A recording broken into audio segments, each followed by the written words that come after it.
안녕하세요. DJ 현희입니다. 오늘의 사연 시작해 보겠습니다. 저는 지금 미국에서 화가로 활동하고 있는 30대 여자입니다. 미국에 산 지는 10년이 조금 넘었네요. 지금은 남자친구와 결혼을 준비하는 중이에요.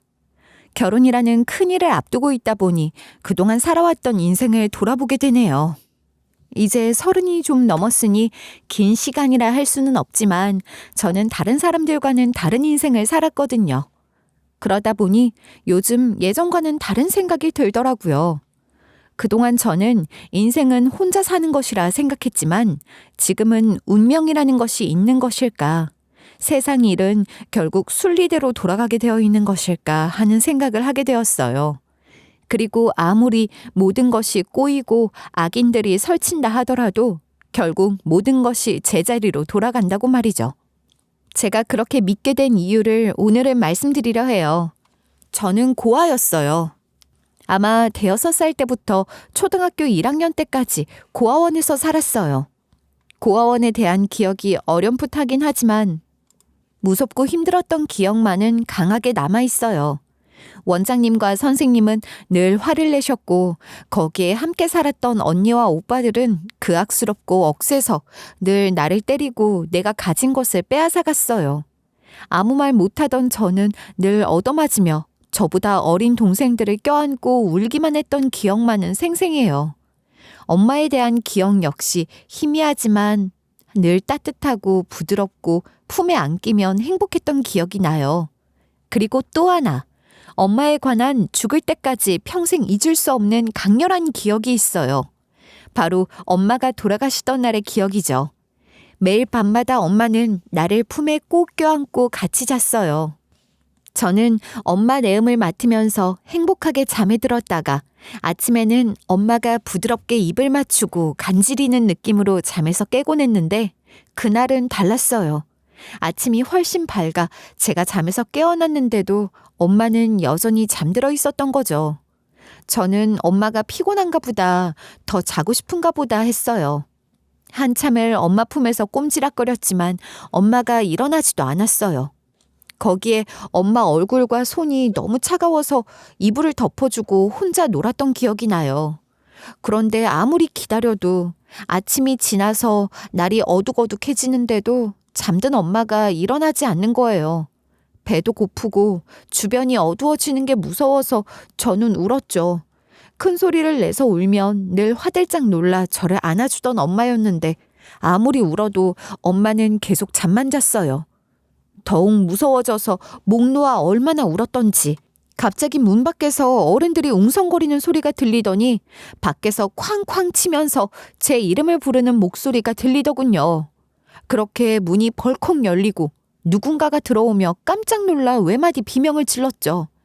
아이고 나영아, 이게 무슨 일이야. 엄마는 선미야, 정신 차려. 선미야, 내 딸. 비명에 가까운 그 울음소리는 아직까지 기억이 선명해요. 엄마는 잠이 든 채로 돌아가셨던 것이죠. 엄마가 갑자기 출근도 안 하고 어린이집에서도 내가 나오지 않자 이상하다 생각했던 사람들이 연락처를 찾다가 외할머니에게까지 연락이 닿았고 먼 곳에 살고 계시던 외할머니가 급히 달려왔을 때 어머니는 이미 차갑게 굳어 있은 지 오래였다고 하셨어요. 그 옆에 저는 종일 굶은 채로 울다 지쳐 쓰러지기 직전이었다고 했고요. 그리고 나서의 기억은 조각조각 뒤섞여 있어요. 지금 생각해보면 장례식장이었던 것 같아요.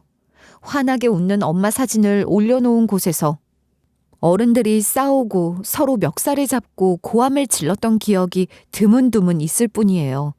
무서워서 우는 저를 외할머니가 안아주었던 기억도 함께 말이죠. 그러다 정신을 차렸을 때 저는 고아원이었어요. 매일 밤 고아원에서 울며 잠들며 저는 엄마 품을 떠올렸어요. 너무나 그리웠죠.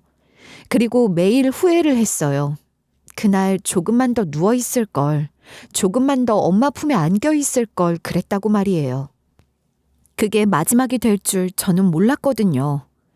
그렇게 아무것도 모른 채 자라고 있던 어느 날 봄, 갑자기 외할머니가 저를 찾아왔어요. 원장님이 불러서 잔뜩 얼어붙은 채 사무실로 갔더니 외할머니가 벌떡 일어나더니 저를 품에 안으며 통곡을 하셨어요. 나영아, 네가 왜 여기 있어? 아이고, 이 천하의 몹쓸 놈들, 애를 어떻게 고아원에다가. 나영아, 외할머니야, 기억나? 응? 가자, 이 할머니랑 가자. 정확히 기억이 나지 않았지만 외할머니 품에 안겼더니 어렴풋이 기억이 나더군요. 장례식장에서 나를 안아주고 얼러주시던 그 사람.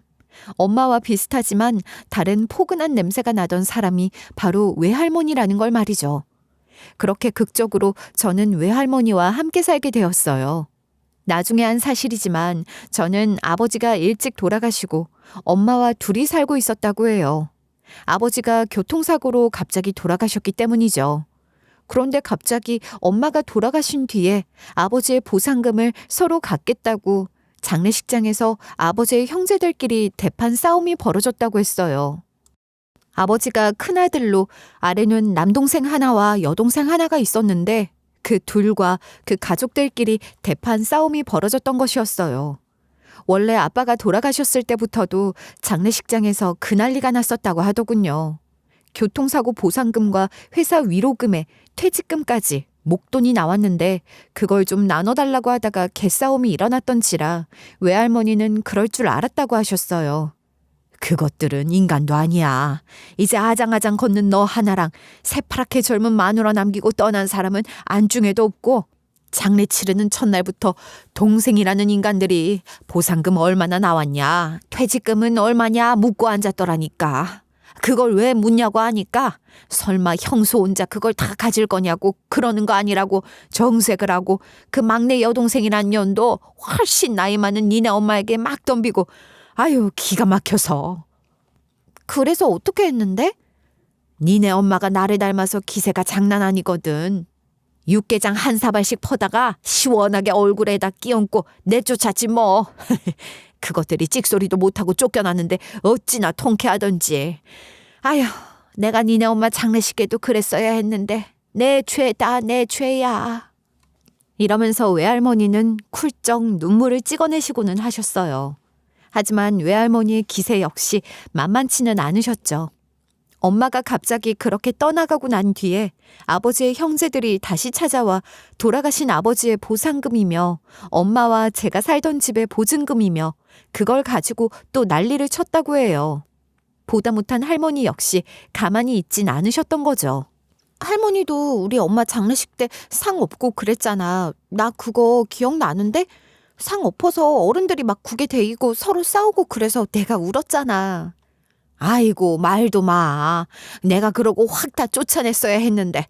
그리고 내가 안심하고 너 껴안고 자고 있는데 남자 놈들이 들어와서 나를 들어다 내쫓았지 뭐니. 아유, 그때 그냥 다 뺨이라도 후려쳤어야 하는데. 그렇게 저와 할머니는 헤어졌던 거였어요. 발인 바로 전날 새벽 외할머니를 들어다가 차에 태워 아주 먼 곳으로 가서 버렸다고 하더군요. 허겁지겁 외할머니가 돌아왔을 때는 모든 일이 끝난 뒤였어요. 외할머니가 전부 고소하겠다고 펄펄 뛰자 저의 삼촌과 고모라는 인간이 이랬다고 했어요. 사돈 어른, 솔직히 혼자 나영이 키우기 힘드시잖아요. 지금 친할머니, 할아버지, 삼촌의 고모까지 다 있는데 혼자 사시는 어른보다는 저희가 키우는 게 낫잖아요. 아무리 그래도 저희 피부치예요. 저희가 잘 키울 테니 걱정 마세요. 나영이가 큰오빠 유일한 피부치인데 저희 엄마도 지금 나영이 품에서 내려놓지도 못해요. 어르신은 멀리 사신다면서요. 가끔 와서 얼굴 보고 가세요. 저희가 곱게 잘 키울 거예요. 저는 그때 친할머니 품에 고이 잠들어 있었다고 해요. 그 모습을 보고 외할머니는 저를 잘 키우겠거니 하고 돌아가셨던 것이죠.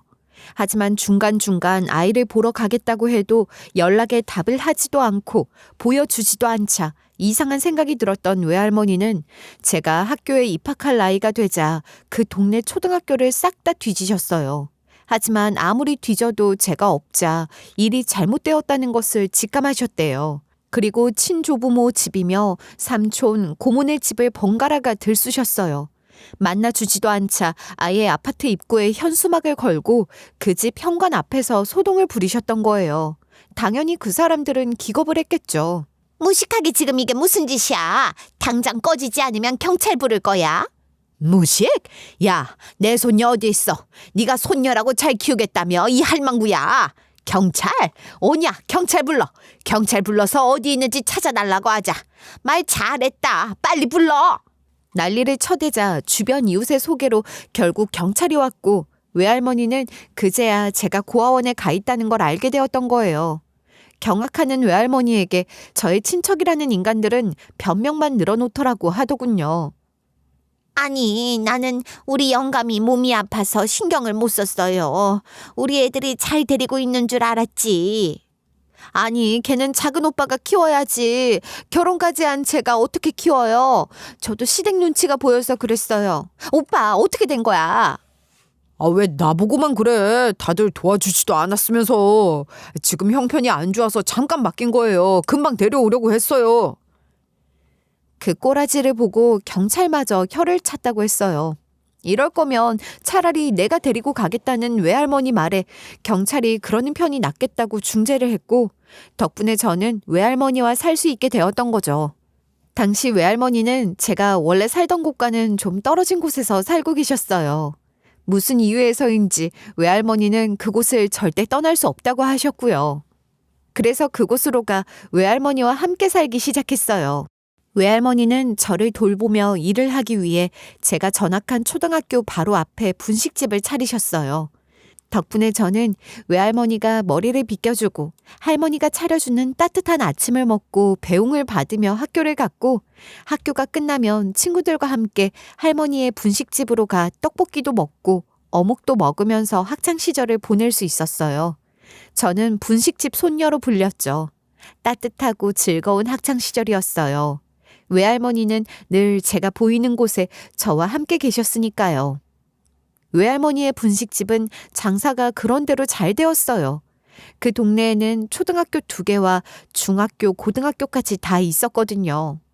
오후 1시 반 정도부터 저녁 7시까지 늘 분식집은 북적거렸어요. 할머니는 툴툴거리기는 했지만 인심이 좋았고 찾아오는 학생들을 다 기억하고 잔소리도 서슴지 않으셨거든요. 너 지금 수학학원 갈 시간이잖아. 왜 여기서 떡볶이를 먹고 있어? 빨리 학원 안 가? 아, 할머니, 그걸 또 기억하고 계셔? 얼른 먹고 갈 거예요. 너 빨리 서둘러. 늦으면 내가 니네 엄마한테 전화한다. 거기 너, 치마가 왜 이렇게 짧아? 너도 빨리 영어학원 가. 시간 다 됐잖아. 아, 진짜 가려고 했어요. 어떻게 잔소리가 우리 엄마보다 심해. 할머니, 저번에 나 학원 땡땡이 친 것도 할머니가 우리 엄마한테 일렀죠. 진짜 분식집이 아니라 스파이야, 스파이. 나영아, 너네 할머니 좀 말려봐. 그러면서도 학생들은 늘 여기만 왔어요. 푸근한 인심과 정을 느낄 수 있는 곳이었기 때문이었죠. 학부모들에게도 인기는 만점이었어요. 늘 아이들을 애정어린 시선으로 봐주고 돌봐주고 학원 시간까지 챙겨주니 이보다 좋을 수는 없으니까요. 저는 아직도 떡볶이와 어묵 냄새를 맡으면 외할머니와 그때의 분위기와 내 친구들의 웃음소리가 생각이 나요. 저는 분식집 손녀답게 중학교 다닐 때부턴 학교를 마치고 나면 분식집으로 가 일을 돕곤 했어요. 외할머니는 말렸지만 나중에는 힘이 붙이셔서 저에게 조금 의지하시기도 하셨어요. 덕분에 지금도 저는 저만의 특급 떡볶이 레시피를 가지고 있을 정도죠. 그러면서도 저는 열심히 공부했어요. 외할머니는 괄괄한 성격이셨지만 제가 해달라는 거, 제가 원하는 것이 있으면 뭐든지 최선을 다해 해주시려고 했죠. 그래서 넉넉한 형편은 아니었지만 저는 학원도 다닐 수 있었고 성적도 늘 상위권이었어요. 하지만 고등학교에 진학을 하고 나니 현실이라는 것이 제 발목을 잡더군요. 사실 저는 공부보다 그림 그리는 것을 더 좋아했어요. 시간이 날 때마다 그림을 그리면서 화가에 대한 꿈을 키우기도 했지만 미대에 대한 꿈을 꾸기에는 현실의 벽이 높다는 걸 저는 그 나이에도 알았던 거죠. 나날이 늙어가는 외할머니를 보면서 제가 거기다 대고 한 달에 100만 원씩 하는 미술 전공 뒷바라지를 해달라고 말할 수는 없었으니까요. 그저 외할머니가 조금이라도 더 건강하게 제 옆에 있어주는 것만이 최선이었어요. 고등학교 3학년이 되어서 진로 상담을 하는 시기가 되었을 때 제 담임 선생님은 저의 소질을 아까워하셨어요. 하지만 저의 현실 역시 잘 아셨죠. 내가 여기저기 알아보니 시각 디자인으로 유명한 전문대가 하나 있어. 거긴 이성적이면 4년 전액 장학금을 받을 수 있을 것 같아. 미술 선생님 이야기를 들어보니 네 재능이면 몇 달만 학원을 다니면 될 것 같다고 하니 여길 노려보자. 학원비도 그렇게 비싸진 않을 거야. 정말요? 미술학원도 제대로 못 다녔는데 제가 합격할 수 있을까요? 성적이 뛰어나니까 조금 모자란 실기는 그걸로 보충할 수 있을 거야. 거기에 미술 선생님이 학원도 알아봐 주신다고 하셨어. 전문대이긴 하지만 거기서 잘 배워서 경력을 잘 쌓으면 앞으로 괜찮을 거야. 세상이 많이 달라졌잖아. 일단 우리 열심히 하자. 선생님의 배려 덕분에 저는 더 열심히 공부하고 학원비를 위해 틈틈이 아르바이트도 했어요. 하지만 외할머니는 제가 전문대에 가기로 했다고 하자 펄쩍 뛰셨죠. 아무래도 아직 옛날 분이라 그런지 선입견이 있으실 수 있잖아요. 제가 괜찮다고 했지만 외할머니는 역시 제 말만 믿고 가만히 있는 분이 아니셨어요. 하루는 저를 앞에 앉히더니 이러셨어요. 내가 오늘 너네 담임 선생님이랑 면담을 하고 왔다. 아직 어린 게 왜 나에게 이야기도 안 하고 벌써 돈 걱정을 해? 이 할미가 너 미대도 못 보내줄 것 같아? 그래서 할미에게 상의도 안 하고 전문대 간다고 그러는 거야? 전문대가 어때서 그래? 세상이 많이 바뀌었잖아. 학교가 어디든 실력만 있으면 성공할 수 있는 세상이야. 할머니가 몰라서 그래. 모르긴 뭘 몰라. 너 그 학교 가고 싶어서 가는 거 아니잖아. 그래픽이고 뭐고 너는 그냥 그림이 그리고 싶은 건 내가 모를 줄 알아? 그냥 미술학원 다니고 싶잖아. 이 할미 말이 틀려. 맞아. 그림 그리고 싶어. 근데 현실적으로 힘들잖아. 그런데 미대 입시 미술학원 한 달 학원비가 얼마인 줄 알아? 재료비는 어쩌고. 지금 시작해도 늦어. 나 잘할 수 있어. 걱정 마. 외할머니는 저를 와락 끌어안으셨어요. 그러고 울먹이면서 저를 다독여 주셨죠. 불쌍한 내 새끼라고 하면서 눈물을 흘리시더니 무언가 결심하신 표정으로 이러셨어요. 걱정 마라 너. 돈 있어. 내가 없는 거지. 너는 돈이 있다. 그거 지금 찾아서 너 하고 싶은 거 해. 그깟 미술학원인지 뭔지 재수도 하고 다 해서 너 가고 싶은 공부하고 마음껏 살아. 왜 아직 어린 게 혼자 소가리를 하고 있어? 외할머니는 놀라운 사실을 저에게 들려주셨어요. 제 아버지는 제가 2살 때 회사 출장을 갔다가 그곳에서 사고로 돌아가셨다고 해요. 불쌍한 일이었지만 회사 산재 혜택과 사고 보상금에 보험금까지 무려 6억이 넘는 돈이 사망 보상금으로 나왔다는 것이었죠. 물론 아버지의 형제와 부모들이 그 돈을 나눠달라고 난리를 쳤지만 외할머니와 엄마가 그 돈을 아예 아무도 손을 대지 못하도록 제 앞으로 신탁으로 묶어 제가 21살이 될 때까지 찾지 못하도록 동결시켰다는 거예요. 정말 충격적인 이야기였어요. 그런 와중에 엄마마저 제가 5살 때 갑자기 돌아가시면서 아버지의 형제들이 저를 키우겠다며 저와 신탁 통장까지 가져갔던 것이죠. 물론 그 인간들은 통장만 챙기고 저는 고아원에 갖다 맡겼지만 아마 돈에는 손을 대지 못했을 것이라며 외할머니는 이를 악물었어요. 가자. 가서 돈 찾아오자. 이렇게 필요할 때 써야지. 둬서 뭐해. 너 가고 싶은 대학 공부도 못 시키면서 나중에 니네 엄마 아빠 얼굴 못 본다. 외할머니는 그렇게 저의 삼촌과 고모 친조 부모에게 연락을 했어요. 의외로 그들은 반갑게 연락을 받았다고 했죠. 며칠 뒤 저는 외할머니와 그들의 집으로 갔어요. 잘 먹고 잘 살고 있을 거라 생각했지만 그들 역시 사는 건 그저 그래 보였어요.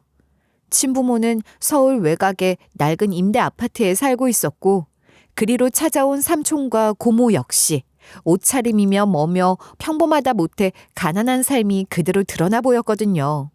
집안 역시 가구도 낡고 한눈에도 형편이 그리 좋지 못해 보였어요. 게다가 친할아버지는 중풍으로 쓰러진 지가 오래되어서 제대로 말도 못하고 거동도 못해서 집안에서도 누구의 부축이 없으면 화장실도 가기 힘든 상태였죠. 저를 보자 친할아버지는 손을 덜덜 떨며 눈물만 줄줄 흘리시더군요. 친할머니 역시 저를 껴안고 한참을 우셨어요. 고모와 삼촌도 눈물을 훔쳤죠. 외할머니가 미리 사정을 이야기한 터라 그 사람들은 순순히 통장을 내놓았어요. 저와 외할머니는 약간 의외라 놀랐죠. 그걸 안 내놓으려고 악을 쓸 것이라 생각했거든요. 하지만 역시나 삼촌과 고모는 이런 말을 했어요. 내가 진짜 이런 말할 염치가 없는 줄 아는데 우리에게 돈을 좀 꿔줄 수 있겠니? 내가 진짜 미안하다. 내가 너무 형편이 안 좋아. 나도 너 그렇게 보내놓고 마음이 너무 안 좋았어. 잘 살아보려고 했는데 너무 힘들구나. 그래, 우리 진짜 다 너무너무 괴로웠어. 우리도 잘 키우고 싶었는데 목구멍이 포도청이라. 우리도 다 애들 키우고 먹고 살기 바빠서 그랬어. 정말 미안하구나. 저는 너무 불편했어요. 이제 와서 미안하다고 반갑다고 하는 것도 그랬고 고작 한다는 소리가 돈을 좀 꺼달라는 이야기를 천만함에 하는 것도 싫었고요. 친할머니도 그러더군요. 보다시피 우리 사는 꼴이 이래. 니네 아빠 죽자마자 니네 할아버지가 바로 풍으로 쓰러져서 병간호를 하다가 가세가 많이 기울었어. 우리라고 왜 네가 안 보고 싶었겠어. 미안하다. 이왕 이렇게 된 거 조금만 도와주렴. 그럼 이 은혜는 평생 잊지 않으마. 어차피 그 돈도 전부 우리 아들 목숨 값이지 않니? 이런 이야기를 하면서 우는데 뒤에 앉아있던 친할아버지가 알아들을 수 없는 소리를 하면서 엉엉 우시더군요. 마구 손짓까지 하면서 말이죠. 마치 울부짖는 것 같았는데 입가에는 침까지 흘러내리는 모습이 뭐랄까 저에게 무슨 말을 하려고 하는 것 같았지만 알아들을 수는 없었어요. 일단 그날은 대충 이야기만 하고 나왔어요. 저는 좀 찝찝했어요. 그래서 외할머니를 설득했죠. 나 그냥 살던 대로 살면 안 될까? 일단 전문대 갔다가 나중에 돈 찾아서 대학 가도 되잖아. 그냥 저 사람들이랑 별로 안 엮이고 싶어. 나를 고아원에 맡겨놓을 때는 언제고 이제 와서 가족인 척하는 것도 싫어. 네 마음도 이해하지만 쫄지 마. 할미가 있잖아. 차라리 저 인간들 말대로 딱 1억씩만 떼주고 말자. 먹고 떨어지라 그래. 뭐? 싫어. 아니 저 인간들 믿지 말라며. 우리 아버지 장례식에 막 상도 없고 우리 엄마 보고 나쁜 년이라고 욕하고 그랬다고 할머니가 그랬잖아. 맞아.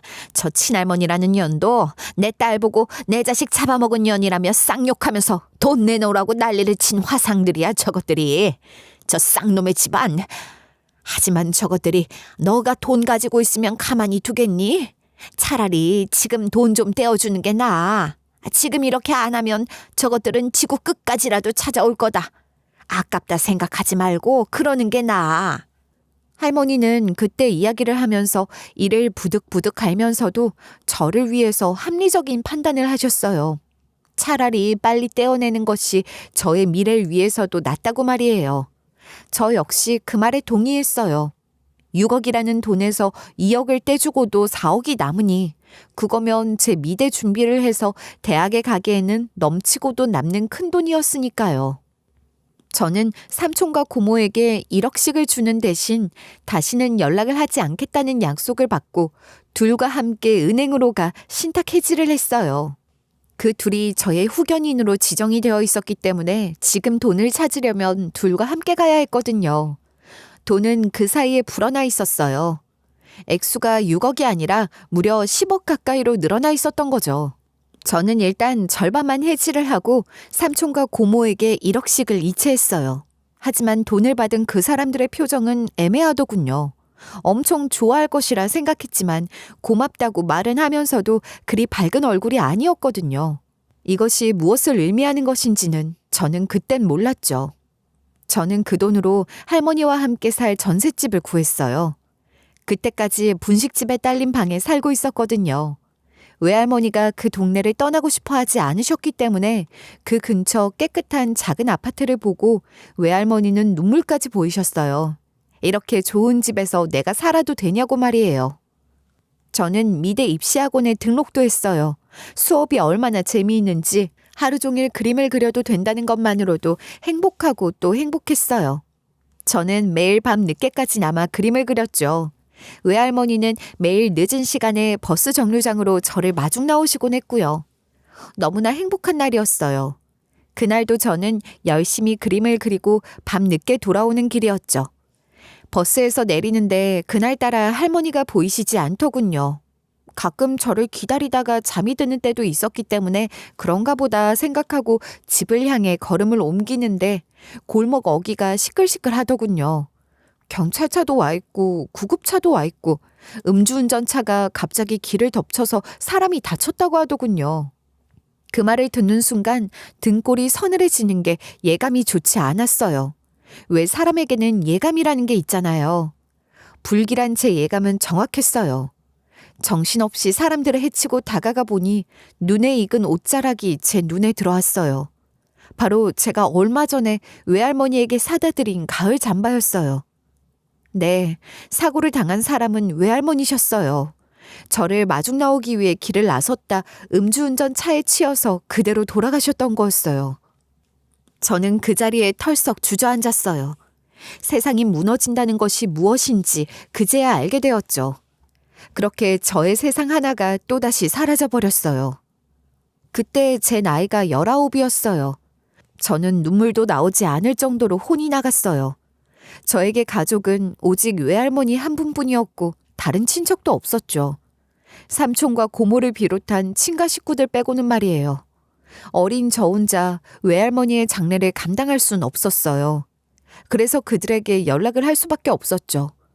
저는 슬픔에 넋이 빠져 삶의 의욕을 완전히 잃었어요. 친가 친척들은 그래도 소식을 듣고 달려와 장례 절차를 도와주고 납골당을 찾아주었어요. 그리고는 장례비며 납골당 요금을 비롯해 돈을 이야기하더군요. 뭐가 뭔지도 몰랐던 저는 집을 구하고 수중에 남은 돈 전부를 그 사람들에게 주었어요. 장례식이 끝나고 고모와 삼촌이라는 인간은 저를 텅 빈 분식집에 내려놓고 사라졌어요. 알아보니 그 인간들이 전셋집을 찾아가 사정이 이렇게 되었으니 집을 빼겠다 해서 전세금을 전부 찾아갔더군요. 저는 따질 기운도 의욕도 없었어요. 학교도 안 가고 멍하니 며칠 동안 할머니의 이불만 꼭 껴안고 울다 쓰러지다 다시 깨어나 울기만을 반복했어요. 그러고 있는데 며칠 있다 고모와 삼촌이 저를 찾아왔어요. 그들은 쓰러져 있는 저를 거칠게 깨우더니 서류를 들이밀었어요. 야, 빨리 여기 지장 찍어. 정신 좀 차려봐. 아유, 이러다 또 송장 치겠네. 야, 빨리 여기 지장 찍으라니까. 정신도 못 차리는 저에게 그들이 들이민 서류는 제 신탁 해지 서류였어요. 그럼 그렇지. 그 인간들은 돈을 빼앗으러 찾아온 거였죠.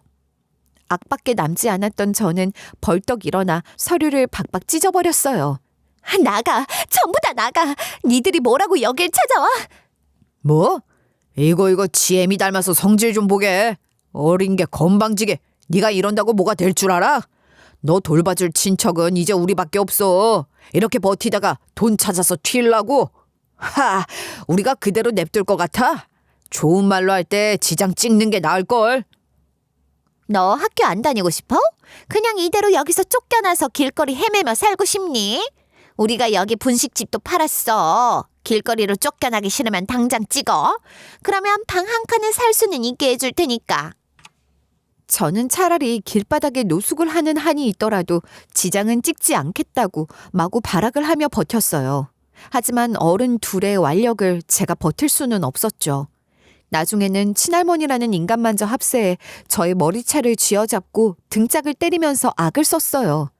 빨리 안 찍어. 이 재수없는 년. 네 애미부터 재수가 없었어.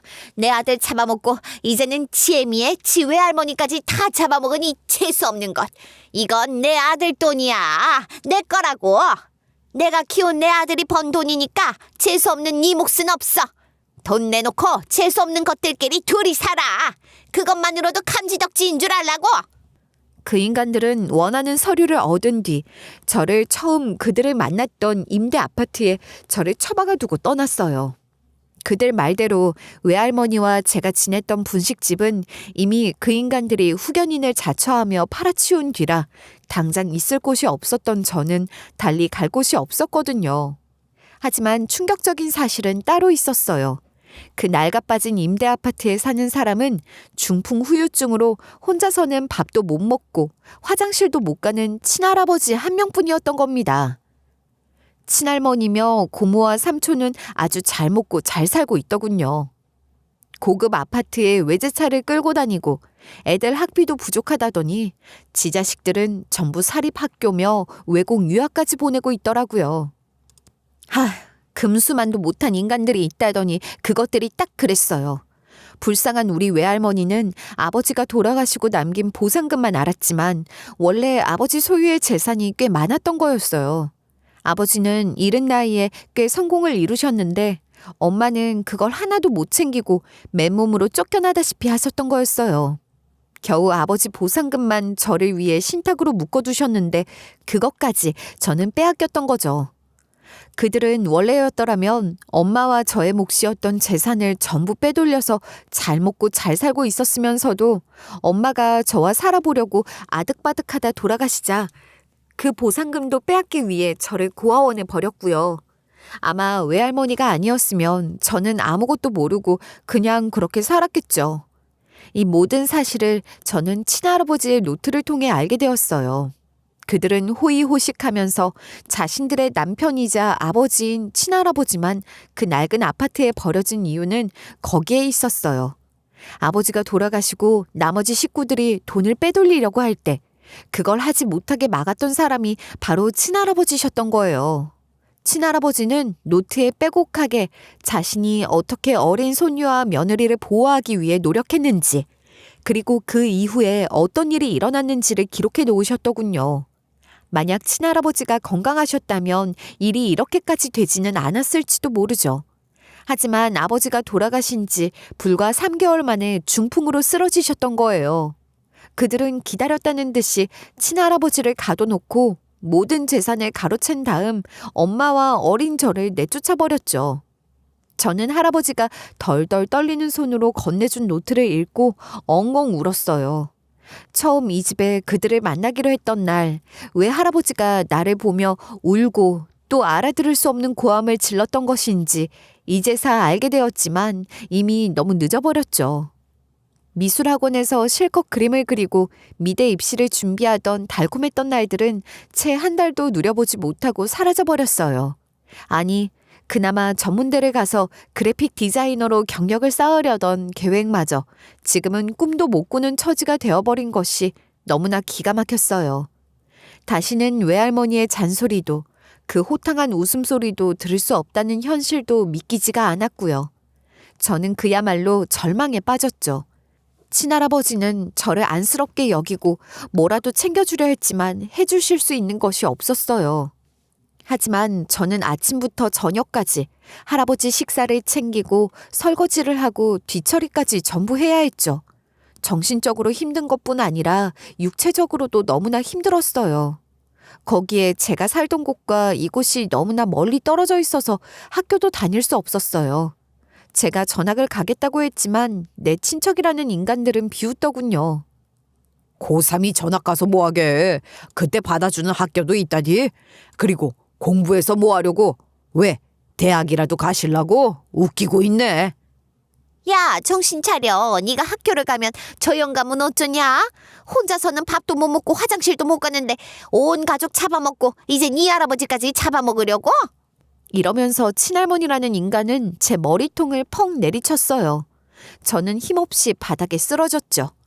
엄마 됐어. 야, 네 주제를 깨달아. 그리고 그 영감 보면서 시간 날 때 공부를 해. 꼭 학교 가서 공부를 해야 되니? 그리고 저 영감이 2년은 더 버텨야 재개발 딱지를 받을 수 있으니까 너 그동안 수발 잘 들어라. 안 그러면 확 그냥 길바닥에 내쫓는 수가 있어. 알았어? 그 인간들은 한 달에 한 번 정도 와선 저를 감시하고 친할아버지의 상태를 점검하고는 돌아갔어요. 식재료도 최소한만 줬기 때문에 저는 먹고 싶은 것도 마음대로 먹을 수 없었죠. 제가 다니던 학교는 이미 자퇴 처리가 되었다는 사실을 나중에야 알고 저는 소리내어 엉엉 울었어요. 그 모습을 보던 친할아버지가 힘겹게 저를 부르더니 이불 아래에서 꼬깃꼬깃한 5만 원짜리 한 장을 쥐어주면서 떨리는 손으로 이렇게 적어 보여주었어요. 그만 울어라, 아가. 내가 미안하다. 나가서 맛있는 건 사 먹고 바람 좀 쐬고 와. 저는 그 돈을 받아들고 오랜만에 외할머니 납골당으로 찾아갔어요. 이 집으로 끌려온 지 석 달이 넘었지만 한 번도 가보질 못했거든요. 저에게 돈을 그렇게나 받아가 놓고선 외할머니의 유골함은 구석진 자리에 계셨죠. 저는 아직도 환하게 웃고 있는 외할머니의 사진을 보고 조용히 눈물을 흘렸어요. 그립고 너무나 그리워서 가슴이 찢어지는 것 같았죠. 그러고 있는데 갑자기 누군가가 다가오더군요. 인기척에 돌아보니 세련된 옷차림을 한 낯선 여자가 서 있었어요. 그 여자는 놀란 얼굴로 저에게 이러더군요. 그쪽은 누구시길래 이분 앞에서 그렇게 우세요? 네? 이분은 제 외할머니신데요. 그런데 누구세요? 제 말을 듣자마자 그분은 놀란 표정으로 제 얼굴을 들여다보시더군요. 그러고는 갑자기 울음을 터뜨리며 저를 확 껴안았어요. 세상에, 너 선미 언니 딸이야? 나 네 이모야, 이모. 언니는 어디 있어? 이모요? 엄마는 돌아가셨어요. 이모가 있다는 말은 못 들었는데. 세상에 맙소사, 어떻게 이런 일이. 내가 너를 얼마나 찾았는지 몰라. 그러면서 그분은 저를 끌어안고 한참을 우셨어요. 저는 약간 어안이 벙벙했지만 저도 모르게 그분 품에서 엉엉 울었죠. 한참을 그렇게 운 다음 이모는 일단 가서 자세한 이야기를 하자며 제 손을 잡아 끌었어요. 이모는 몹시 부유해 보였어요. 옷차림도 세련되었고 차도 최고급 검은색 벤츠였죠. 이모는 저를 벤츠에 태워 고급 호텔로 데려갔어요. 거기에 묵고 있다고 하시더군요. 일단 진정한 저는 이모에게 제가 살아온 이야기를 들려주었어요.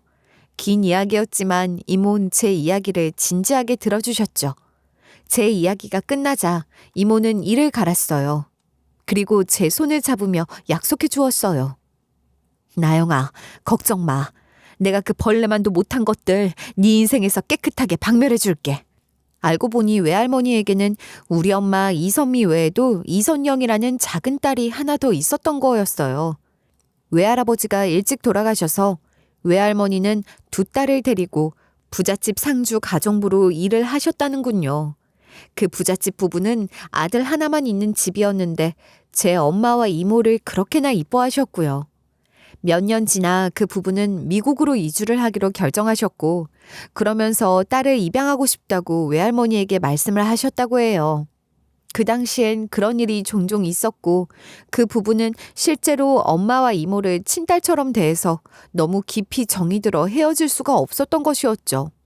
외할머니는 싫다고 했다가 훨씬 더 좋은 환경에서 잘 키우겠다는 설득에 마음을 돌리셨다고 해요. 홀어머니 아래에서 자라는 것보단 부잣집 부모 아래에서 미국에서 크는 것이 객관적으로 나은 환경인 것은 사실이니까요. 원래는 딸 둘을 다 데려가서 잘 키우고 공부도 잘 시키겠다고 했지만 외할머니 입장에서 졸지에 애를 전부 다 잃을 수는 없는 거잖아요. 당시 미국은 너무나 먼 곳이라 연락도 쉽지 않은 곳이니까요. 그때 제 엄마가 이모에게 이랬다고 해요. 선영아, 엄마 곁은 내가 지킬 테니까 너는 미국 가서 열심히 살아. 여기보다는 훨씬 좋은 환경에서 살 수 있으니까 공부 열심히 해서 꼭 다시 찾아와. 엄마와 나는 여기서 열심히 살면서 너를 기다리고 있을 테니까 알았지? 가서 씩씩하게 잘할 수 있지? 아무래도 이모가 엄마보다 조금 더 어렸고 그 사장 부부와도 조금 더 가깝게 지냈다고 했어요. 엄마는 이모에게 집 주소와 외할머니 주민번호를 알려주며 잘 살라고 했고요. 저는 그제야 외할머니가 왜 살던 동네를 떠나려 하지 않으셨는지도 알게 되었어요. 외할머니는 평생 작은 딸을 기다리고 계셨던 것이었어요. 그 이야기를 듣고 이모는 눈물을 흘렸어요. 내가 조금만 더 일찍 왔으면 이런 일이 없었을 텐데. 미안하다. 나 키워주신 부모님이 내가 한국으로 갈까봐 불안해하시면서 못 가게 하셨어. 그리고 좀 컸을 때는 키워주신 아버지가 암으로 아프셔서 곁을 지켜드려야 했고, 아버지가 돌아가시고 난 뒤에는 어머니 혼자 힘들어하셔서 차마 한국에 와보지 못한 건데, 그래도 조금만 더 일찍 와볼걸. 미안해. 이모는 당장 제가 있던 곳으로 가서 옷가지를 챙겨서 저를 바로 이모가 지내고 있는 고급 호텔로 거처로 옮겼어요. 이모의 약혼자라는 분도 함께였죠. 그분은 변호사라고 했어요. 그분은 할아버지가 그동안 기록해놓은 수첩을 꼼꼼히 살펴보고 기록을 보더니 한참 동안 메모를 하면서 대화를 나누었어요. 할아버지가 자료를 많이 챙겨놓으셨어. 일단 너는 갑자기 집을 나간 곳으로 하자. 이분을 혼자 두면 큰일 날 것 같기도 하고 아직 할아버지가 해주셔야 할 일이 있으니까. 저는 두 분이 시킨 대로 그 인간들에게 나는 집을 나가니 할아버지는 니들이 알아서 하라는 문자를 보내고 전화를 꺼버렸어요. 그리고 그날부터 이모와 함께 지냈죠. 이모는 사실 결혼을 앞두고 한국으로 온 것이었는데 이모부가 될 분은 한국 최고의 로펌 변호사였어요. 모든 이야기를 듣고 이모부 역시 기막혀 하시더니 소송은 걱정 말라고 하시더군요. 덕분에 저는 우리나라 최대 로펌 변호사 3명을 끼고 소송을 진행하게 되었어요. 그동안의 재산과 그 재산으로 인한 이익을 전부 돌려달라는 소송이었죠. 물론 그 인간들 역시 가만히 있진 않았죠. 똑같이 다른 대형 로펌 변호사들을 선임해서 소송에 맞서더군요. 하지만 그들은 몰랐을 거예요. 저에겐 모든 증거가 있다는 사실을 말이죠. 친할아버지가 그동안 기록을 해놓았던 것은 물론이고 틈틈이 핸드폰으로 그 인간들이 나누는 대화도 전부 녹음을 해놓았던 거예요. 그 인간들은 친할아버지가 아무것도 못할 것이라 생각했는지 그 앞에서는 거리낌 없이 모든 이야기를 다 했더군요. 저와 외할머니가 처음으로 찾아갔던 날도 저희에게 불쌍한 척을 다 해놓고 우리가 돌아간 뒤 기가 막힌 대화를 했더군요. 엄마 어때? 좀 넘어간 것 같아?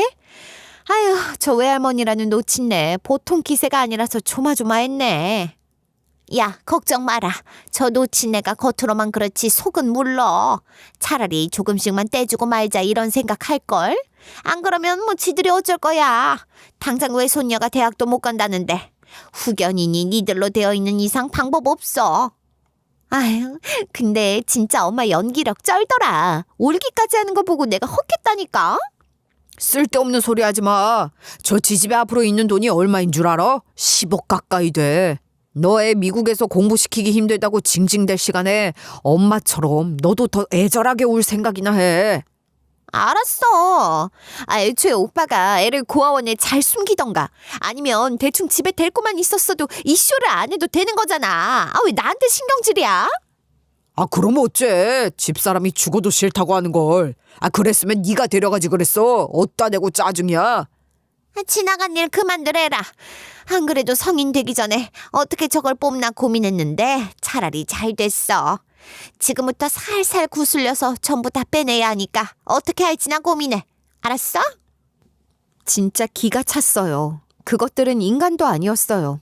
그리고 저를 단 한 번도 피부치는커녕 인간으로도 보지 않았다는 사실을 알게 되었죠. 그 이후로도 그 인간들은 어떻게 하면 나를 구워 삶을지 회의를 하더군요. 가장 경악스러운 일은 외할머니가 돌아가신 뒤였어요. 됐어. 하늘이 돕는구나. 얘들아 이게 웬일이니? 그 할매가 뒤졌단다. 진짜야? 세상에 어쩜 이런 일이. 너무 잘됐다. 정말 하늘이 돕나 봐. 자자 다들 진정해. 장례식 도와달라는데 좋아 죽겠다는 표정으로 갈 거야? 최대한 슬픈 생각을 해. 3일만 버티면 되니까. 알았지? 이 내용은 저는 물론 저의 변호사분들도 경악하게 만들었어요. 그리고 절대 용서할 수 없다고 죗값을 치르게 해주겠다고 저를 위로해 주시더군요. 이 모든 증거와 자료를 주시면서 할아버지는 제 손을 잡고 우셨어요. 그리고 저에게 정말 미안하다고 꼭 모든 일을 제대로 돌려놓으라고 부탁을 하셨죠. 역시 최고의 로펌은 그냥 최고가 아니었어요. 그분들은 그 인간들이 빼앗아간 돈부터 그 돈으로 번 이득까지 전부 환수해서 받아내었어요. 그야말로 받아낼 수 있는 거의 모든 것을 10원 하나까지 탈탈 털고 박박 긁어내어서 저에게 챙겨주셨던 거예요. 그 인간들은 우리가 친척 관계라는 것을 강조하며 반박했지만 최근 친족 간 돈을 빼돌리는 건 역시 범죄라는 것이 대법원에서 인정을 받았던 일이었기 때문에 우리는 모든 재판을 다 이겼죠. 그 인간들은 거지나 다름없더군요. 그들이 누리던 모든 것이 전부 제 아버지의 재산이었던 거죠. 이모는 그 인간들이 가지고 있는 돈을 박박 긁고 그것들의 집이며 차며 전부 싹 팔아치워서 모든 돈을 제 통장에 딱 넣어주었어요. 물론 그러고 나자 그 인간들이 길거리에 나앉을 처지가 되었다며 우는 소리를 했지만 제가 뭘 어쩌겠어요. 하마터면 저도 그럴 뻔했는 걸 말이죠. 삼촌이라는 인간은 분통이 터지는지 저에게 삿대질을 하면서 악을 쓰더군요. 야, 네가 인간이야? 네가 지금 삼촌이며 사촌들을 전부 집에서 내쫓겠다는 거야? 네가 그러고도 인간이냐고? 그러게요. 그러고 보면 형이 죽자마자 형 재산 빼앗고 형수와 어린 조카를 내쫓은 것도 모자라 고아가 된 조카를 고아원에서 버린 사람이 할 소리는 아니지 않아요? 뭐 인정사정 없는 건 제가 삼촌 조카라서 닮은 것일 수도 있겠네요. 비키세요. 지금 제 재산권 침해 중이시니 더 소란 피우시면 경찰에 고발할 수 있어요. 어떻게 벌금 더 낼 돈은 있어요, 삼촌? 그 인간은 아무 대꾸도 못하더군요. 저는 전부 다 싹 다 내쫓았어요. 두 인간 다 얼마나 고급 아파트에서 살림을 호화롭게 꾸며놓고 살고 있는지 사촌이라는 것들 역시 딱히 하는 일도 없으면서 재수를 한다, 미국 유학을 갔다 난리더군요. 저는 전문대도 겨우 갔는데 말이죠. 친할머니 역시 자기 남편은 다 쓰러져가는 임대 아파트에 처박아 놓고 혼자 넓은 아파트에서 가정부까지 써가며 살고 있었어요. 뭐 전부 다 짐을 싸서 나가야 했지만요. 저는 그나마 제가 새 인생을 살 수 있도록 결정적인 도움을 준 친할아버지를 좋은 요양원으로 옮겼어요. 그 인간들은 끝까지 자신들의 죄를 반성하지 않고 이 모든 것이 친할아버지 탓이라 원망하며 그분을 공공요양원에 내다 버리다시피 했거든요. 물론 더 이상 케어할 돈도 없을 것이기도 하지만요. 제가 꼭 돌봐드릴 의무는 없지만 신세를 진 마음이 있어서 소박하고 조용한 곳을 알아보고 그곳으로 모셨죠. 친할아버지 역시 만족해 하시면서 그러시더군요. 이제 앞으로 나는 신경 쓰지 않아도 되니까 멀리 가서 잘 살라고. 나는 이제 하늘나라 가더라도 네 아빠 볼 면목이 섰으니 여한이 없다고 말이에요. 그러고 나서 저는 엄마와 할머니를 조용하고 깨끗한 고급 납골당으로 옮겼어요. 자리도 나란히 있도록 했죠. 이제 두 분은 멀리 떨어져 있지 않고 나란히 지내실 수 있을 거예요. 저는 두 분에게 조용히 약속했어요. 이제 정말 열심히 잘 살 테니 제 모습을 잘 지켜봐 달라고 말이죠.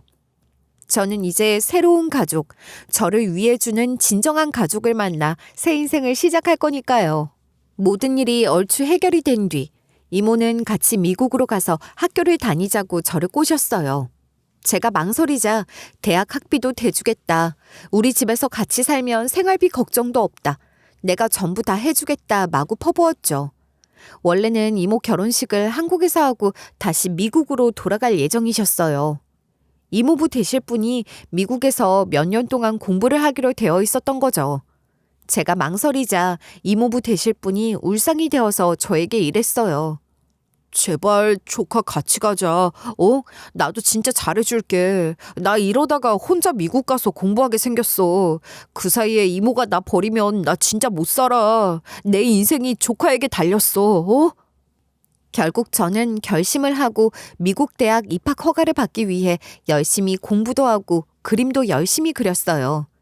이모와 예비 이모부는 저를 열심히 응원해 주시고 뒷바라지를 해 주셨고요. 그렇게 미국 갈 준비를 하는 도중에 친할머니라는 인간이 초라한 행색으로 저를 한번 찾아온 적이 있었어요. 어떻게 알았는지 제가 다니는 학원 앞에서 저를 기다리고 있더군요. 정말 불쌍한 얼굴로 저를 보자마자 눈물을 흘리며 제 손을 잡고 애원을 하더군요. 잘 지냈니? 아이고, 내가 정말 너에게 할 말이 없구나. 내가 입이 10개라도 할 말이 없어. 정말 미안하고 또 잘못했다. 제발 용서해 줄 수 없겠니? 나도 내 자식 챙기다 보니까 잠깐 정신이 어떻게 되었나 봐. 내가 정말 미안하다. 용서해 다오. 그러고 쩔쩔 매는데 우습지도 않았어요. 저는 시큰둥하게 대꾸했죠. 아, 네, 지난 일이고 치러야 할 대가도 다 치렀으니 알았어요. 할머니 원망 안 할게요. 됐죠? 할 말 다 하셨으면 가세요. 아니, 그게 아니라 우리가 요즘 형편이 너무 어려워서 그래. 진짜 우리 좀 봐주면 안 되겠니? 아무리 그래도 니네 삼촌과 사촌들이잖니. 지네 엄마도 집 나가고 애들도 너무 불쌍해서 그래. 조금만 도와주면 안 되겠니? 싫은데요? 제가 왜요? 뭐? 싫다고요. 할 말 다 하셨으면 가세요. 다시는 오지 마시고요. 당연히 이럴 거라 저는 예상했어요. 그거 아니면 그 인간들이 저를 찾아올 이유가 뭐가 있겠어요? 제가 그 어떤 반응도 보이지 않자 친할머니는 곧바로 태도를 바꾸면서 악을 쓰고 욕을 하더군요. 이 싸가지가 이게 어디서 감히 네 엄마랑 똑같아. 그 아무것도 없는 거랑 결혼시키는 거 아니었어. 그 인간이 온 이후로 재수가 없었어. 이 재수 없는 것. 네네, 그렇게 재수가 없는데 왜 오셨을까? 저는 재수가 없는데 제 돈은 상관이 없으신가 봐요? 그 나이 드셨으면 앞으로는 제발 인생 똑바로 사세요, 네? 저는 카악하고 침을 뱉어버리고 자리를 떠났어요. 재수 없다고 했으니 재수 없게 굴어들이는 것이 도리 아니겠어요? 그 이후에도 고모인가 삼촌인가 하는 화상들 역시 줄줄이 찾아왔어요. 지네 엄마가 치매기가 있어서 그렇다는 둥, 이해를 좀 해달라는 둥, 우리가 그동안 미안했고 용서를 해달라고 하다가 결국 결론은 똑같았어요. 돈을 좀 빌려달라는 거였어요. 나 이혼당하고 지하 단칸방에 겨우 살아. 우리 애들도 전부 아르바이트하고 나도 노가다 하는 중이야. 진짜 너무 힘들다, 나영아. 엄마까지 모시고 살려니 죽을 것 같아. 나도 그래. 우리 애들 전부 공부도 못하고 미국에 와서 여기서 아르바이트하고 겨우겨우 하루 벌어 하루 먹고 살아. 제발 부탁이다. 응? 그래서 어쩌라고요? 아니 그러면 그동안 삼촌이고 고모고 전부 일도 안 하고 계셨던 거예요? 이제껏 편하게 잘 사셨으니 이제부터라도 열심히 땀 흘려서 돈 벌어서 살아보세요. 다들 그러고 살아요, 네? 남의 돈만 탐내지 마시고요. 그러면 남들은 도둑놈이라고 해요, 네? 정말 지긋지긋하더군요. 저는 전부 스토커로 경찰에 싹 신고하고 벌금을 몇 번 때렸더니 바로 조용해지더군요. 그 이후에 저는 다행히 미국 명문 미대에서 합격 소식을 받을 수 있었어요. 저는 곧바로 미련 없이 이모와 이모부와 함께 한국을 떠났죠. 그 인간들 때문에도 한국에서 떠나야겠다는 생각이 굳혀지더군요. 어쩌면 제 미련을 없애준 것이니 고마워해야 할지도 모르겠네요. 이모와 이모부 역시 계속 이 상태로 있다간 해코지를 당할 수 있으니 미국으로 가자고 했고 저 역시 그 생각이 맞다 싶었거든요. 무서운 말이었지만 혹시라도 제 신변에 이상이 생기면 재산은 다시 그들의 차지가 되는 거니까요. 그렇게 자의반 타의반으로 떠난 미국 생활이지만 생각보다 미국 생활은 즐겁고 행복했어요. 이모와 이모부는 뭐 이렇게 빨리 적응을 잘하냐고 놀라워할 정도였죠. 두 분은 일부러 제가 다니는 학교 근처로 이사를 와서 저의 미국 생활을 도울 예정이었지만 제가 금방 적응을 잘하자 곧바로 감시 모드로 바뀌셨어요. 조그만 학교에서 늦게 오면 잔소리를 하지 않나, 어디서 누구랑 뭐를 하는지 다 체크를 하지 않나, 아주 극성도 그런 극성이 없었죠. 견디다 못해서 제가 대학교 3학년 때쯤이었나, 나도 독립을 하겠다, 미국 애들은 다 독립해서 혼자 산다 이런 이야기를 한 적이 있었어요. 결론이요? 아주 2박 3일 동안 지청구를 들어야만 했죠. 네가 미국 애냐? 언제부터 미국에 살았다고 미국 애들 타령을 하냐? 이럴 거면 한국 가자. 아주 잔소리가 100절까지 가길래 잘못했다고 싹싹 빌어야만 했어요. 거기에 남자친구를 사귄 것도 얼마 가지 못해 걸려가지고 또 난리가 났었어요. 이모와 이모부가 살쾡이 눈을 하고 남자친구를 째려보는데 웃기면서도 기가 막혔죠. 하루는 남자친구가 저에게 이러더군요. 너는 정말 사랑을 많이 받고 자란 티가 난다고. 너무나도 행복하고 너를 사랑해주는 가정을 가지고 있어서 정말 보기가 좋아 보인다고 말이에요. 저는 그 말에 당당하고 자신있게 맞다고 대답했어요.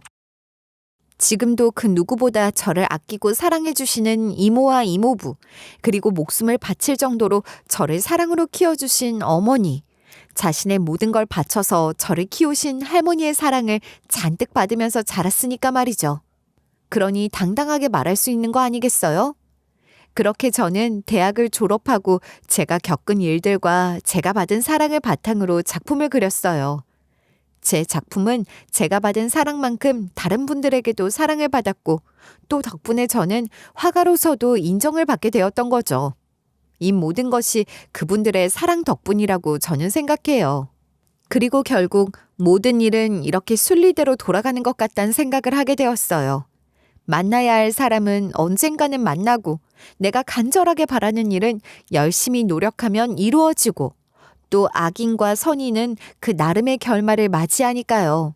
이제 저는 결혼을 해서 다시 한국으로 돌아갈 준비를 하는 중이에요. 이모와 이모부도 한국으로 돌아가실 예정이고 예비 신랑도 한국에 직장을 구했거든요. 물론 이모 부부는 제가 한국 안 가면 계속 미국에 살 기세라 제가 약혼자에게 한국 생활을 권유한 것이기도 해요.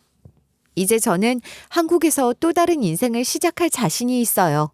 누구보다 귀한 사랑을 받았기 때문이죠. 앞으로 저는 더 행복하게 그리고 더 당당하게 잘 살아보려고 해요. 이런 저의 앞날에 응원을 보내주시면 좋겠어요. 그 행복을 토대로 더욱 열심히 지내볼게요. 긴 사연 들어주셔서 감사해요. 여러분 모두 건강하시고 행복하시길 바랄게요. 고맙습니다.